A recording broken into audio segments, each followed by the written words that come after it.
النقطة الخامسة أو المظهر الخامس هو التغيير في آثاث البيت ولوازمه. يعني كلنا نعلم يعني هذه التغيرات أو التقلبات التي تحدث أحيانا في بيوتنا، يعني خاصة يعني ما يتعلق بالنساء، يعني الكل يتبدل، يعني باب الله لا يرى، يعني ما يراه لا يرى، يعني حتى أحيانا عند الرجال فإنه يعني يصاب بأزمة أحيانا ولا بصدمة، يعني كل يوم أقول على أسنانها أو كل شهر ولا كل شهرين ولا كل ثلاثة، ويكون على حسابها، يكون على حسب ذوقها وطعمها. التغيير يعني في لوازم البيت وأثاثه، يعني الخفيفة والثقيلة، التغيير كذلك حتى في بناء البيت، التغيير حتى في أوان، حتى أصبح عادة عند بعض الناس في مناسبات يجي الطالب يدل على المواعيد تاعه حتى ويقرر له ذلك. المهم لا يهمنا، وإنما يهمنا لأن التغيير كأنها ضروري للحياة حتى يعطي طعم جديد للحياة. كان يغير لما يغير هذه الأشياء أنه يغير نظرة أخرى لهذا البيت، يغير نظرة أخرى كذلك لهذا الواقع، يغير نظرة أخرى لهذا المحيط. فهذا التغيير هو الذي يعطي فيه ويعطي للإنسان، يعني هذا المغير يعطيه طعم جديد لهذه الحياة، فبالتالي يعني نفس جديد، وبالتالي كذلك ماذا؟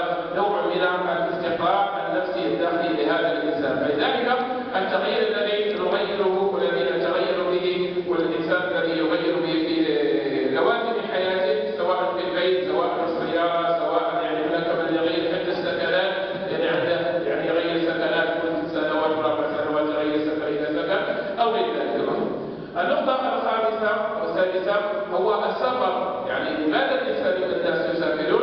لماذا الإنسان يعني عنده لا بد أن يسافر على الأقل مرة في العام، سواء في الصيف سواء في الربيع سواء في الخريف، على حسب برنامج عمله وبرنامج كذلك يعني احتياجاته وغير ذلك، حتى يغير. يعني ماذا يغير؟ يغير من ضغط الحياة خاصة إذا كان عاملا، فبالتالي يحاول باش هذا ينسى تلك الأفكار وهذا المحيط الذي كان يعيش فيه وكان متضايق فيه، فبالتالي يخرج من أجل أن يجدد يعني قوة ويجدد ويغير نشاط ويغير كذلك ماذا استعداد لمواجهة الأخرى. لذلك يعني الله سبحانه وتعالى جعل الحج يعني كان فريضة ولا في العمر على الأقل، وكذلك رغب في العمرة يعني على حسب الاستطاعة والقدرة، لأن الحج والعمرة إنما هو سفران يعني يجد أفكار الإنسان ويجد طاقة الإنسان الروحية والمعنوية والاجتماعية وغير ذلك، يعني بغض النظر عن ماذا؟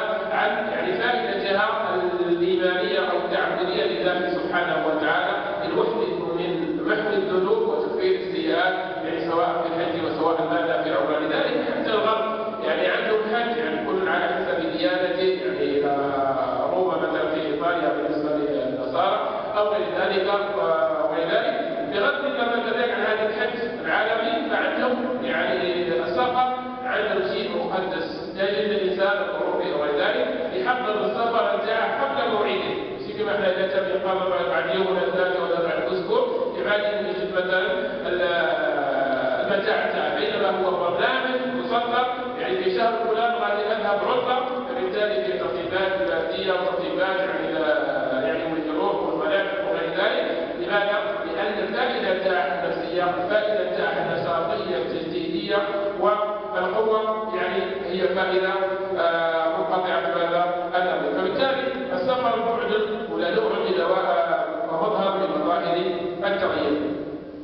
النقطة كذلك الأخرى هو أن الكون الذي حولنا كله متغير، يعني كون سواء يعني ما يتعلق كما رأينا بالليل والنهار، سواء كذلك يعني الأحوال ما يتعلق بالأحوال الجوية، ريح مطر وبرد وغير ذلك وثلوج وغير ذلك، سواء ما يتعلق بالكواكب الأخرى، كواكب السيارة يعني سواء النجوم سواء الكواكب الأخرى، كلها يعني إشارة إلى أن التغيير ضروري في هذه الحياة، وأن الإنسان لا بد أن يغير حتى يتغير وأن يسير هذا التغيير. يعني بالإشارة الكبرى لأن كل شيء من حولنا يتغير، فلماذا الإنسان لا يتغير إلى ما يريد؟ وهذا هو المقصود كله من هذا، يعني الاحتياج في النهاية سوف نخلص كيف الإنسان يستطيع أن يتغير لما يريد. لماذا؟ لأن الإنسان حتى لو كان يحسن على يتغير فهو يتغير، على الأقل لا يتغير بشيء كل العقل اللي هو ماذا؟ العمر. ما كانش مثلا حدث في عمر معين، يعني حدث 10 سنوات يحدث ما يحدث أبدا، وإننا كلنا ندرك وكلنا نعلم لأن التغير مثلا في العمر والتغير في السنوات، التغير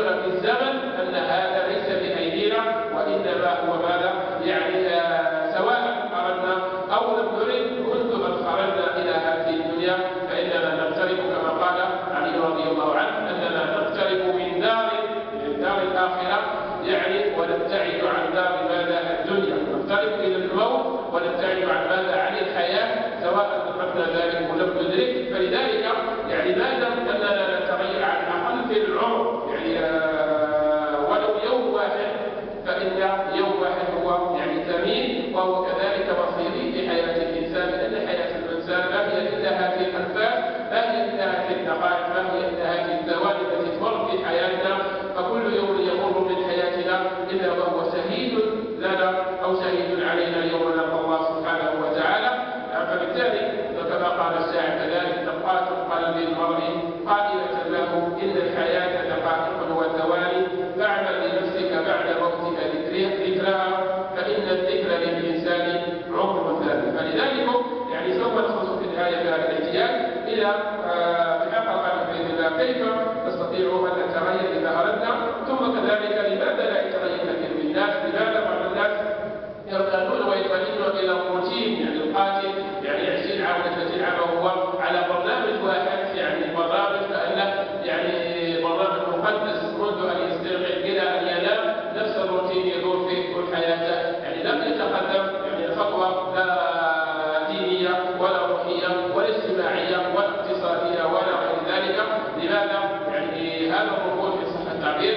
فلذلك لا بد الإنسان أن يتغير كما تغير من قبلنا، كما استطاع النبي صلى الله عليه وآله وسلم أن يغير أولئك القوم الذين كانوا في الجاهلية يشربون الخمر 5 مرات في اليوم على الأقل، فتحولوا إلى أن يصلوا 5 صلوات على الأقل في اليوم لله سبحانه وتعالى، لأن الله سبحانه وتعالى قال لنا يعني في آية التغيير إن الله لا يغير ما بقوم حتى يغيروا ما بأنفسهم. فلذلك لا يوجد تغيير من غير تغيير، لا يوجد تغيير في الواقع من غير تغيير للأفكار والنظرات والاعتقادات. نسأل الله سبحانه وتعالى أن ينفعنا بما سمعنا.